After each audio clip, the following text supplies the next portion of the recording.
आई भैया रउआ सबके बीच यूपीएस रिकॉर्डिंग कंपनी के माध्यम से एक सुंदर सोहर गीत गावे के मौका मिलल बा। और यह गीत में कोनो प्रकार से त्रुटि दिखाई दे तो रउआ सब छोट बालक समझ करके माफ करें।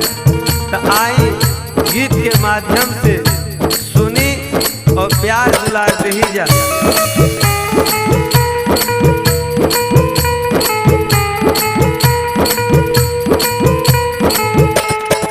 कहवा में जन्मे श्री राम त कहवा में कन्हैया जी जन्मे हो।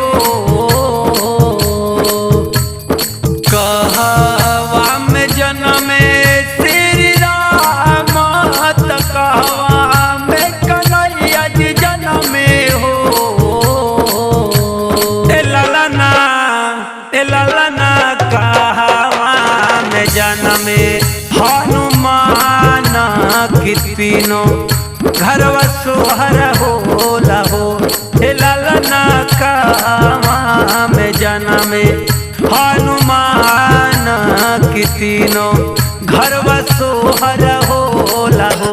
हे ललना कहवा में जन्मे हनुमान की तीनों घरवा सोहर होला हो।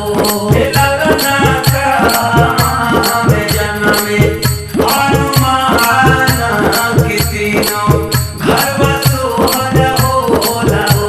अरे अयोध्या में जन्मे श्री राम की मथुरा में कन्हैया जी जन्मे है।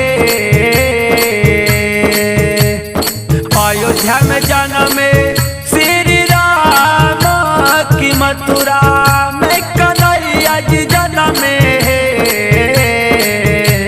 ए ललना पर्वत पर जन्मे हनुमान की तीनों घरवा सोहर होला है।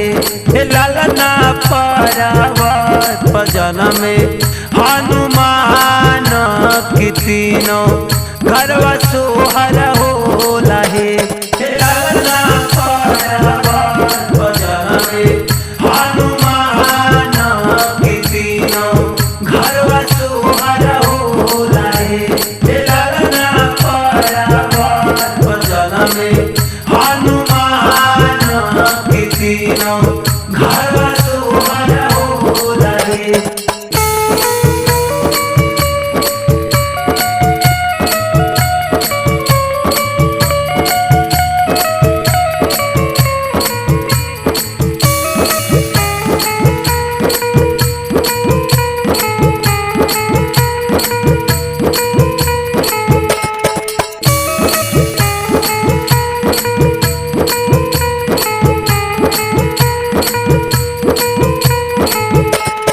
के करा ही जन्मे श्री रामचंद्र जी के करा श्री कन्हैया जी जन्मे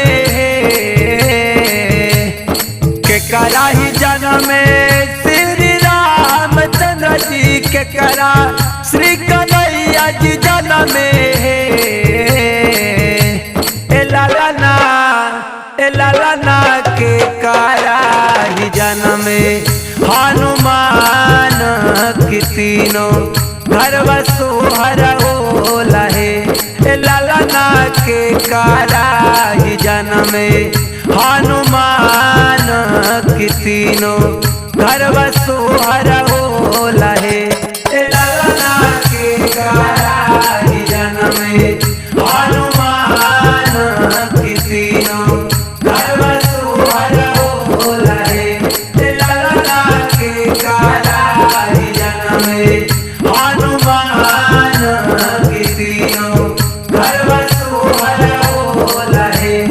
कौशल्या के जन्मे श्री रामचंद्र जी देवकी के कन्हैया जी जन्मे कौशल्या के जन्मे श्री रामचंद्र जी देवकी के कन्हैया जी जन्मे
जुगे जुगे बढ़े एह बात से प्रेम फल पाई बहे ए लालना जुगे जुगे बढ़े एह बात से प्रेम फल पाई बहो कहवा में जन्मे श्री राम त कहवा में कन्हैया जी जन्मे हो लालना कहवा में जन्मे हनुमान के दिनों घरवा सोहर होला हो। अरे अयोध्या में जन्मे श्री राम की मथुरा में कन्हैया जी जन्मे है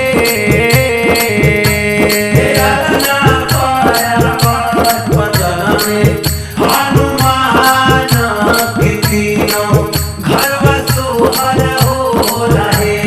लालना बदन में हनुमान के दिनों घरवा